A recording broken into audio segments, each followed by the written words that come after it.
मेरे प्यारे भाई और बहनों, सबसे पहले मैं मां भारती को, भारत की मातृशक्ति को प्रणाम करता हूं।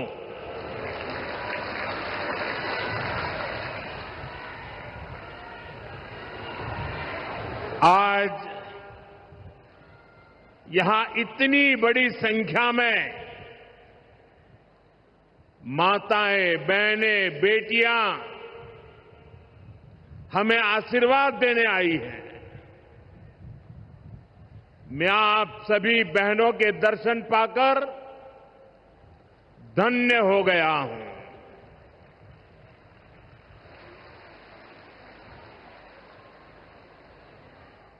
भाइयों बहनों,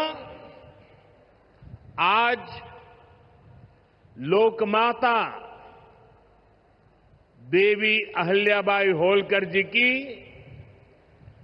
300वीं जन्म जयंती है। 140 करोड़ भारतीयों के लिए ये अवसर प्रेरणा का है। राष्ट्र निर्माण के लिए हो रहे भगीरथ प्रयासों में अपना योगदान देने का है। देवी अहिल्याबाई कहती थी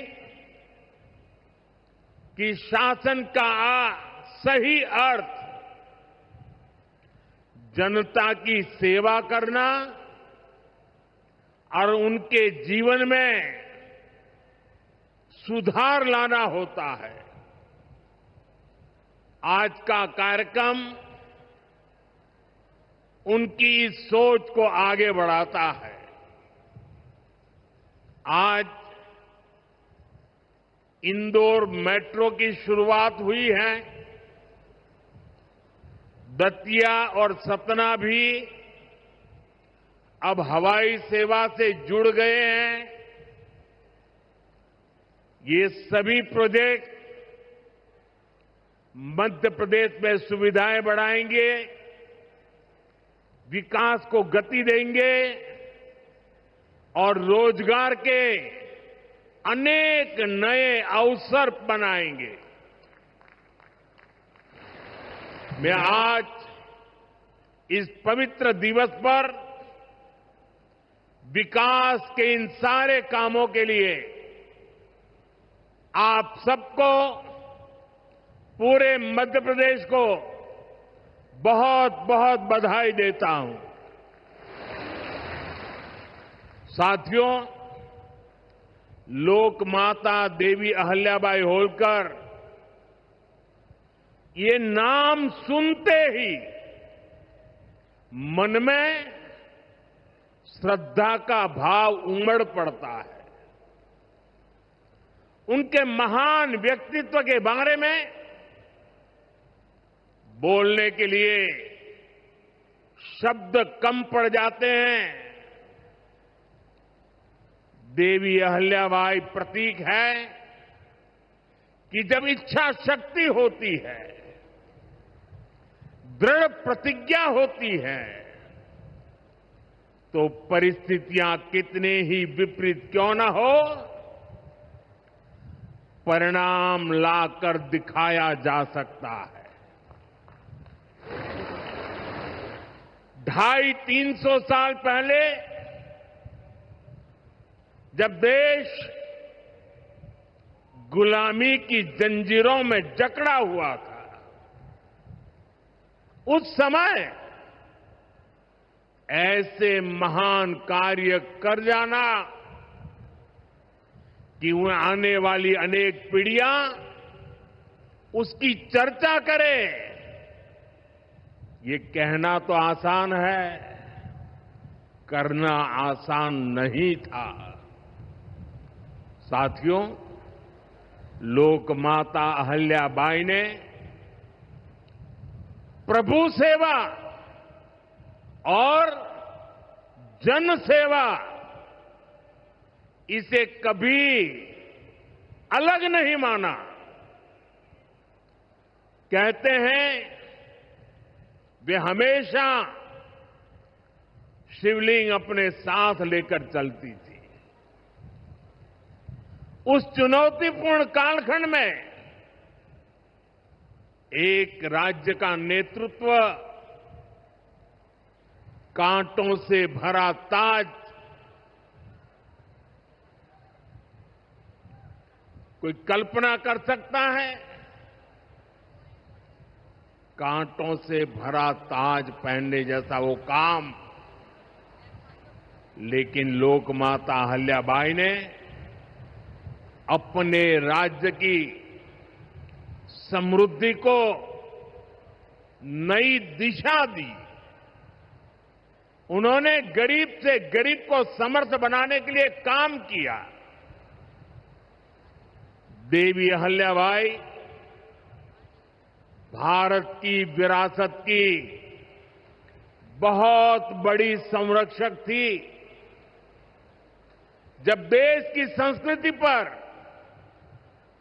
हमारे मंदिरों, हमारे तीर्थ स्थलों पर हमले हो रहे थे, तब लोक माता ने उन्हें संरक्षित करने का बीड़ा उठाया। उन्होंने काशी विश्वनाथ सहित पूरे देश में हमारे अनेकों मंदिरों का, हमारे तीर्थों का पुनर्निर्माण किया। और ये मेरा सौभाग्य है कि जिस काशी में लोक माता अहिल्याबाई ने विकास के इतने काम किए, उस काशी ने मुझे भी सेवा का अवसर दिया है। आज अगर आप काशी विश्वनाथ महादेव के दर्शन करने जाएंगे तो वहां आपको देवी अहिल्याबाई की मूर्ति भी वहां पर मिलेगी। साथियों, माता अहिल्याबाई ने गवर्नेंस का एक ऐसा उत्तम मॉडल अपनाया जिसमें गरीबों और वंचितों को सबसे ज्यादा प्राथमिकता दी गई। रोजगार के लिए, उद्यम बढ़ाने के लिए उन्होंने अनेक योजनाओं को शुरू किया। उन्होंने कृषि और वन उपज आधारित कुटीर उद्योग और हस्तकला को प्रोत्साहित किया। खेती को बढ़ावा देने के लिए छोटी छोटी नहरों की जाल बिछाई, उसे विकसित किया। उस जमाने में आप सोचिए, 300 साल पहले जल संरक्षण को बढ़ावा देने के लिए उन्होंने कितने ही तालाब बनवाए। और आज तो हम लोग भी लगातार कह रहे हैं, कैच द रेन, बारिश के एक एक बूंद के पानी को बचाओ। देवी अहिल्या जी ने 250-300 साल पहले हमें एक काम बताया था। किसानों की आय बढ़ाने के लिए उन्होंने कपास और मसालों की खेती को प्रोत्साहित किया। आज 250-300 साल के बाद भी हमें बार बार किसानों को कहना पड़ता है कि क्रॉप डाइवर्सिफिकेशन बहुत जरूरी है। हम सिर्फ धान की खेती करके या गन्ने की खेती करके अटक नहीं सकते। देश की जरूरतों को, सारी चीजों को हमें डाइवर्सिफाई करके उत्पादित करना चाहिए। उन्होंने आदिवासी समाज के लिए, गुमंतु टोलियों के लिए खाली पड़ी जमीन पर खेती की योजना बनाई है। ये मेरा सौभाग्य है कि मुझे एक आदिवासी बेटी आज जो भारत के राष्ट्रपति पद पर विराजमान है, उनके मार्गदर्शन में मेरे आदिवासी भाई बहनों की सेवा करने का मौका मिला है।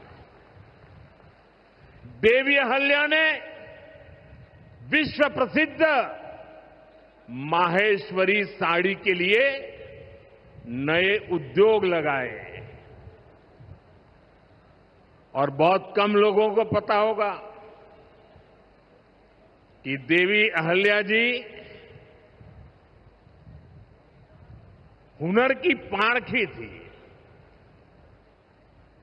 और वो जूनागढ़ से, गुजरात में जूनागढ़ से कुछ परिवारों को माहेश्वर लाई और उनको साथ जोड़ करके आज से 250-300 साल पहले ये माहेश्वरी साड़ी का काम आगे बढ़ाया, जो आज भी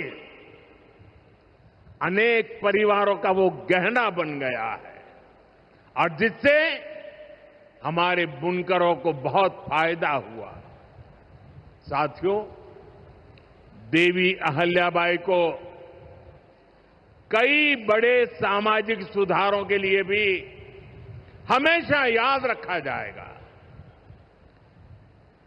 आज अगर बेटियों की शादी की उम्र की चर्चा करें तो हमारे देश में कुछ लोगों को सेक्युलरिज्म खतरे में दिखता है।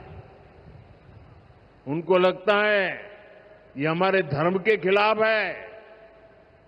ये देवी अहल्या जी देखिए, मातृशक्ति के गौरव के लिए उस जमाने में बेटियों की शादी की उम्र के विषय में सोचती थी।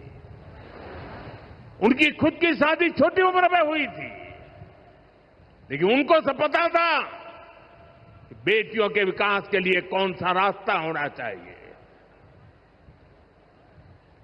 ये देवी अहल्या जी थी, उन्होंने महिलाओं का भी संपत्ति में अधिकार हो, जिन स्त्रियों के प्रति की असमय मृत्यु हो गई हो वो फिर विवाह कर सके, उस कालखंड में ये बातें करना भी बहुत मुश्किल होता था। लेकिन देवी अहल्याबाई ने इन समाज सुधारों को भरपूर समर्थन दिया। उन्होंने मालवा की सेना में महिलाओं की एक विशेष टुकड़ी भी बनाई थी। ये पश्चिम की दुनिया के लोगों को पता नहीं है, हमें कोसते रहते हैं। हमारी माताओं बहनों के अधिकारों के नाम पर हमें नीचा दिखाने की कोशिश करते हैं। 250-300 साल पहले हमारे देश में सेना में महिलाओं का होना, साथियों, महिला सुरक्षा के लिए उन्होंने गांवों में नारी सुरक्षा टोलियां ये भी बनाने का काम किया था। यानी माता अहल्याबाई राष्ट्र निर्माण में हमारी नारी शक्ति के अमूल्य योगदान का प्रतीक है। मैं समाज में इतना बड़ा परिवर्तन लाने वाली देवी अहल्या जी को आज श्रद्धापूर्वक नमन करता हूं, उनके चरणों में प्रणाम करता हूं और मैं उनसे प्रार्थना करता हूं कि आप जहां भी हो, हम सभी पर अपना आशीर्वाद बरसाए। साथियों, देवी अहल्या का एक प्रेरक कथन है जो हम कभी भूल नहीं सकते, और उस कथन का अगर मोटे मोटे शब्दों में मैं कहूं तो उसका भाव यही था कि जो कुछ भी हमें मिला है वो जनता द्वारा दिया ऋण है, जिसे हमें चुकाना है।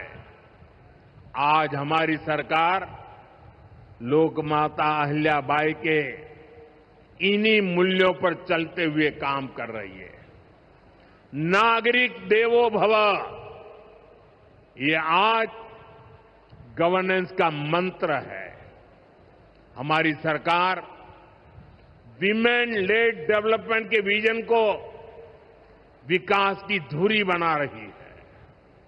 सरकार के हर बड़ी योजना के केंद्र में माताएं, बहनें, बेटियां हैं। आप भी जानती हैं, गरीबों के लिए 4 करोड़ घर बनाए जा चुके हैं और इनमें से अधिकतर घर हमारी माताओं बहनों के नाम पर है। अब मालिकाना हक मेरी माताओं बहनों को दिया है। इनमें से ज्यादातर महिलाएं ऐसी हैं जिनके नाम पहली बार कोई संपत्ति दर्ज हुई है, यानी देश की करोड़ों बहनें पहली बार घर की मालकिन बनी है। साथियों, आज सरकार हर घर तक नल से जल पहुंचा रही है ताकि हमारी माताओं बहनों को असुविधा ना हो, बेटियां अपनी पढ़ाई में ध्यान दे सके। करोड़ों बहनों के पास पहले बिजली, एलपीजी गैस और टॉयलेट जैसी सुविधाएं भी नहीं थी। ये सुविधाएं भी हमारी सरकार ने पहुंचाई। और ये सिर्फ सुविधाएं नहीं है, ये माताओं बहनों के सम्मान का हमारी तरफ से एक नम्र प्रयास है। इससे गांव की गरीब परिवारों की माताओं बहनों के जीवन से अनेक मुश्किलें कम हुई है। साथियों, पहले माताएं बहनें अपनी बीमारियां छुपाने पर मजबूर थी। गर्भावस्था के दौरान अस्पताल जाने से बचती थी। उनको लगता था कि इससे परिवार पर बोझ पड़ेगा और इसलिए वो दर्द सहती थी, लेकिन परिवार में किसी को बताती नहीं थी।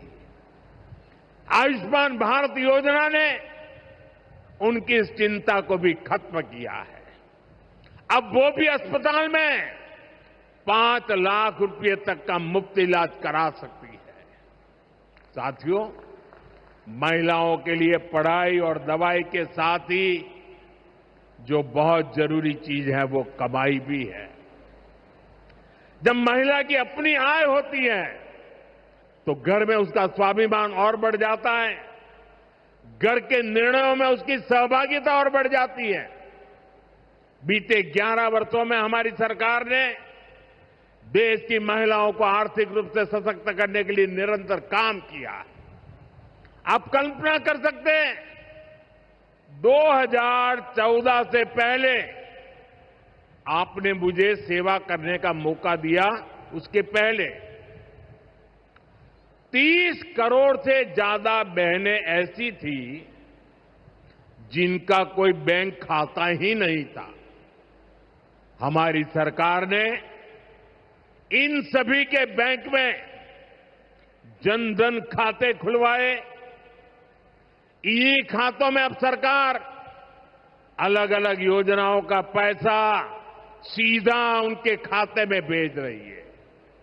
अब वे गांव हो या शहर अपना कुछ न कुछ काम कर रही है, आर्थिक उपार्जन कर रही है, स्वरोजगार कर रही है। उन्हें मुद्रा योजना से बिना गारंटी का लोन मिल रहा है। मुद्रा योजना की 75% से ज्यादा लाभार्थी ये हमारी माताएं, बहनें, बेटियां हैं। साथियों, आज देश में 10 करोड़ बहनें सेल्फ हेल्प ग्रुप से जुड़ी हैं जो कोई न कोई आर्थिक गतिविधि करती है।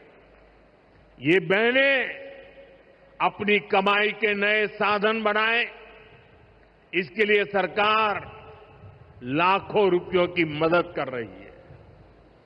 हमने ऐसी 3 करोड़ बहनों को लखपति दीदी बनाने का संकल्प लिया है।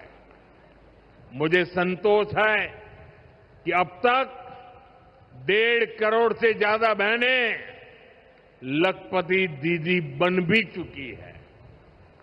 अब गांव-गांव में बैंक सखियां लोगों को बैंकिंग से जोड़ रही है। सरकार ने बीमा सखियां बनाने का अभियान भी शुरू किया है। हमारी बहनें, बेटियां अब देश को बीमा की सुरक्षा देने में बहुत बड़ी भूमिका निभा रही हैं। साथियों, एक समय था जब नई टेक्नोलॉजी आती थी तो उससे महिलाओं को दूर रखा जाता था।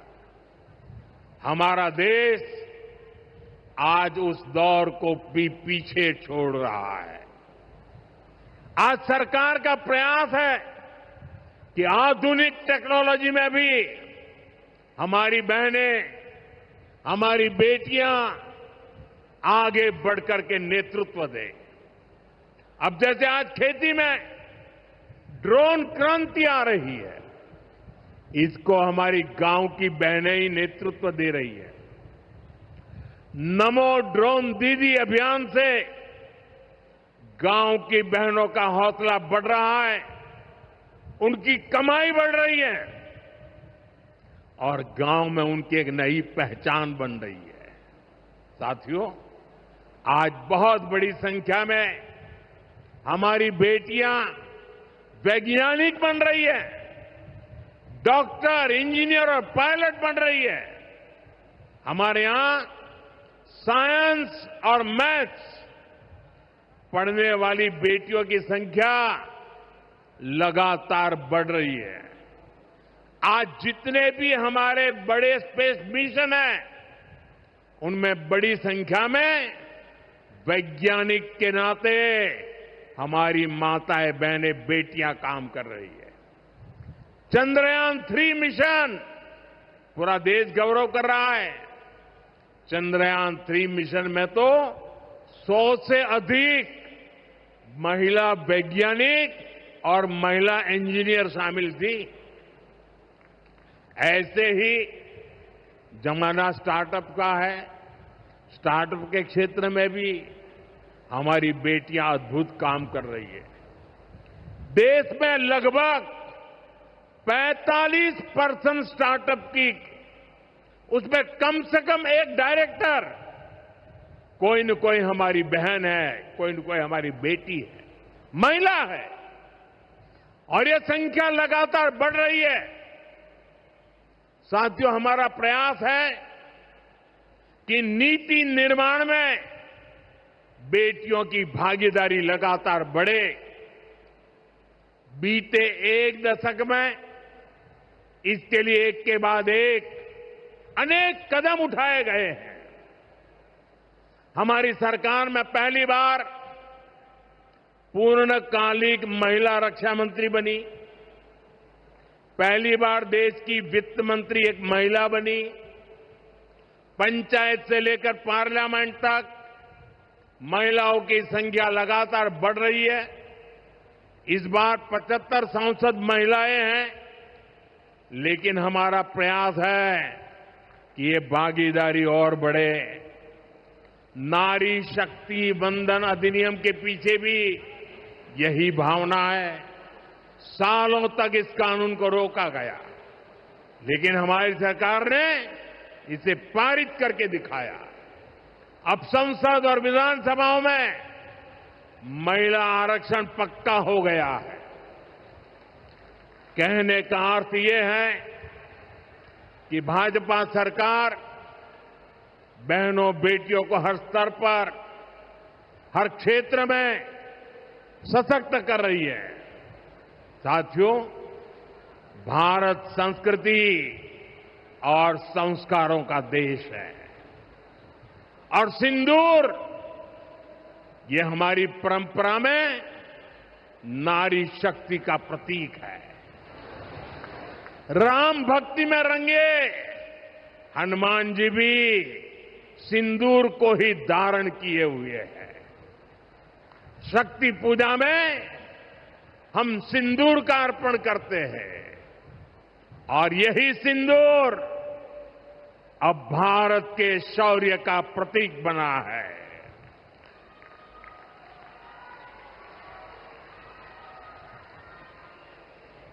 साथियों, पहलगाम में आतंकियों ने सिर्फ भारतीयों का खून ही नहीं बहाया, उन्होंने हमारी संस्कृति पर भी प्रहार किया है। उन्होंने हमारे समाज को बांटने की कोशिश की है और सबसे बड़ी बात, आतंकवादियों ने भारत की नारी शक्ति को चुनौती दी है। ये चुनौती आतंकवादियों और उनके आकाओं के लिए काल बन गई है, काल। ऑपरेशन सिंदूर आतंकवादियों के खिलाफ भारत के इतिहास का सबसे बड़ा और सफल ऑपरेशन है। जहां पाकिस्तान की सेना ने सोचा तक नहीं था, वहां आतंकी ठिकानों को हमारी सेना ने मिट्टी में मिला दिया। सैकड़ों किलोमीटर अंदर घुस करके मिट्टी में मिला दिया। ऑपरेशन सिंदूर ने डंके की चोट पर कह दिया है कि आतंकवादियों के जरिए छद्म युद्ध, प्रॉक्सी वॉर नहीं चलेगा। अब घर में घुसकर भी मारेंगे और जो आतंकियों की मदद करेगा उसको भी इसकी भारी कीमत चुकानी पड़ेगी।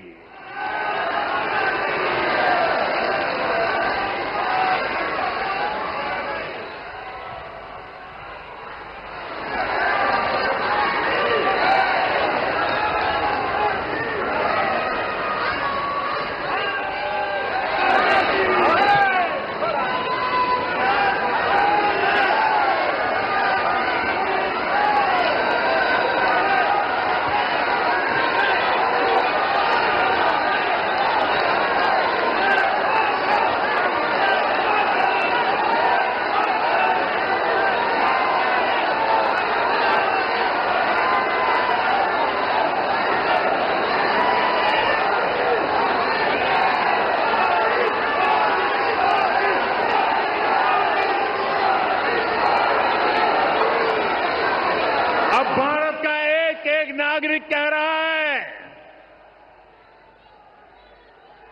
140 करोड़ देशवासियों का बुलंद आवाज कह रहा है, अगर तुम गोली चलाओगे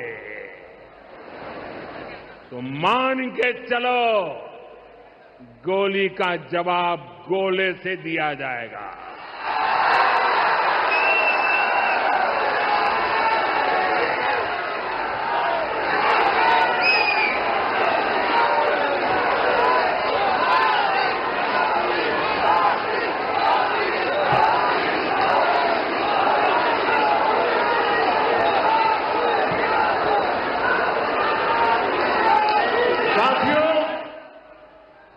ऑपरेशन सिंदूर हमारी नारी शक्ति के सामर्थ्य का भी प्रतीक बना है। हम सभी जानते हैं कि बीएसएफ का इस ऑपरेशन में कितना बड़ा रोल रहा है। जम्मू से लेकर पंजाब, राजस्थान और गुजरात की सीमा तक बड़ी संख्या में बीएसएफ की हमारी बेटियां मोर्चे पर रही थी, मोर्चा संभाल रही थी। उन्होंने सीमा पार से होने वाली फायरिंग का मुंह तोड़ जवाब दिया। कमांड एंड कंट्रोल सेंटर से लेकर दुश्मनों की पोस्टों को ध्वस्त करने तक बीएसएफ की वीर बेटियों ने अद्भुत शौर्य दिखाया है। साथियों, आज दुनिया राष्ट्र रक्षा में भारत की बेटियों का सामर्थ्य देख रही है। इसके लिए भी बीते दशक में सरकार ने अनेक कदम उठाए हैं। स्कूल से लेकर युद्ध के मैदान तक आज देश अपनी बेटियों के शौर्य पर अभूतपूर्व भरोसा कर रहा है। हमारी सेना ने पहली बार सैनिक स्कूलों के दरवाजे बेटियों के लिए खोले हैं। 2014 से पहले एनसीसी में सिर्फ 25% कैडेट्स ही बेटियां होती थी। आज उनकी संख्या 50% की तरफ आगे बढ़ रही है। कल के दिन देश में एक और नया इतिहास बना है। आज अखबार में देखा होगा आपने, नेशनल डिफेंस एकेडमी यानी एनडीए से महिला कैडेट्स का पहला बैच पास आउट हुआ है। आज सेना, नौसेना और वायुसेना में बेटियां अग्रिम मोर्चे पर तैनात हो रही है। आज फाइटर प्लेन से लेकर आईएनएस विक्रांत युद्धपोत तक विमेन ऑफिसर्स अपनी जांबाजी दिखा रही है। साथियों, हमारी नौसेना की वीर बेटियों के साहस का ताजा उदाहरण भी देश के सामने है। आपको मैं नाविका सागर परिक्रमा के बारे में बताना चाहता हूं। नेवी की 2 वीर बेटियों ने करीब 250 दिन की समुद्री यात्रा पूरी की है। धरती का चक्कर लगाया है। हजारों किलोमीटर की ये यात्रा उन्होंने ऐसी नाव से की जो मोटर से नहीं बल्कि हवा से चलती है। सोचिए, 250 दिन समंदर में, इतने दिनों तक समंदर में रहना, कई कई हफ्ते तक जमीन के दर्शन तक नहीं होना, और ऊपर से समंदर का तूफान कितना तेज होता है मुझे पता है। खराब मौसम, भयानक तूफान, उन्होंने 2 बेटियां, उन्होंने हर मुसीबत को हराया है। ये दिखाता है कि चुनौती कितनी भी बड़ी हो, भारत की बेटियां उस पर विजय पा सकती है। साथियों, नक्सलियों के खिलाफ ऑपरेशन हो या फिर सीमा पार का आतंक हो, आज हमारी बेटियां भारत की सुरक्षा की ढाल बन रही है। मैं आज देवी अहल्या की इस पवित्र भूमि से देश की नारी शक्ति को फिर से सैल्यूट करता हूं। साथियों, देवी अहल्या ने अपने शासनकाल में विकास के कार्यों के साथ साथ विरासत को भी सहेजा। आज का भारत भी विकास और विरासत दोनों को साथ लेकर चल रहा है। आधुनिक इंफ्रास्ट्रक्चर के निर्माण को देश कैसे गति दे रहे हैं, आज का कार्यक्रम इसका उदाहरण है। आज मध्य प्रदेश को पहली मेट्रो सुविधा मिली है। इंदौर पहले ही स्वच्छता के लिए दुनिया में अपनी पहचान बना चुका है। अब इंदौर की पहचान उसकी मेट्रो से भी होने जा रही है। यहां भोपाल में भी मेट्रो का काम तेजी से चल रहा है। मध्य प्रदेश में रेलवे के क्षेत्र में व्यापक काम हो रहा है। कुछ दिन पहले ही केंद्र सरकार ने रतलाम नागदा रूट को 4 लाइनों में बदलने के लिए स्वीकृति दे दी है। इससे इस क्षेत्र में और ज्यादा ट्रेनें चल पाएगी, भीड़भाड़ कम होगी। केंद्र सरकार ने इंदौर मनमाड़ रेल परियोजना को भी मंजूरी दे दी है। साथियों, आज मध्य प्रदेश के दतिया और सतना भी हवाई यात्रा के नेटवर्क से जुड़ गए हैं। इन दोनों हवाई अड्डों से बुंदेलखंड और विंध्य क्षेत्र में एयर कनेक्टिविटी बेहतर होगी। अब मां पीतांबरा, मां शारदा देवी और पवित्र चित्रकूट धाम के दर्शन करना और सुलभ हो जाएगा।